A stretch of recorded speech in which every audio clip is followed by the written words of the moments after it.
Chapter 6. The Trisolaran Expedition. Some 4.3 light-years from Earth, in the Trisolaran system, life was precarious. The hostile environment drove the Trisolarans to yearn desperately for other worlds, for civilizations beyond their own, in hopes of interstellar migration.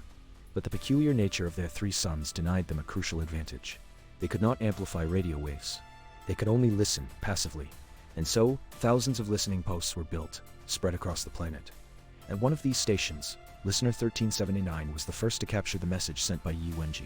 Her transmission contained a detailed description of Earth's environment, so unlike that of Trisolaris. By standard protocol, 1379 should have sent a reply designed to bait the other party into responding, which would reveal their exact location. He would then report to higher authorities who could dispatch a space fleet to conquer the alien star system and claim it as a colony. But 1379 did not follow protocol.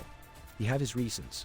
First, under Trisolaran values and governance, harshly shaped by their brutal environment, his discovery would not be celebrated as a triumph. On the contrary, once the monitoring system had fulfilled its mission, his station would be dismantled, his usefulness ended, and he would be executed. No matter what he did, he would never earn the right to join any interstellar migration. Second, 1379 harbored a quiet resentment toward Trisolaris' authoritarian order. He longed for the kind of life he imagined humans enjoyed, filled with freedom and possibility. If Trisolaris were to invade Earth, exterminate humanity, and impose its own system there, the thought was unbearable to him. So after much hesitation, he made his choice. He sent a reply, a warning. He told Yi Wenji not to answer. In doing so, he betrayed Trisolaris. Receiving Earth's signal alone gave only a direction, not a distance, far too vague to pinpoint the planet. But a reply would change everything. With a signal bouncing back and forth, humans could calculate the Trisolaran's precise location.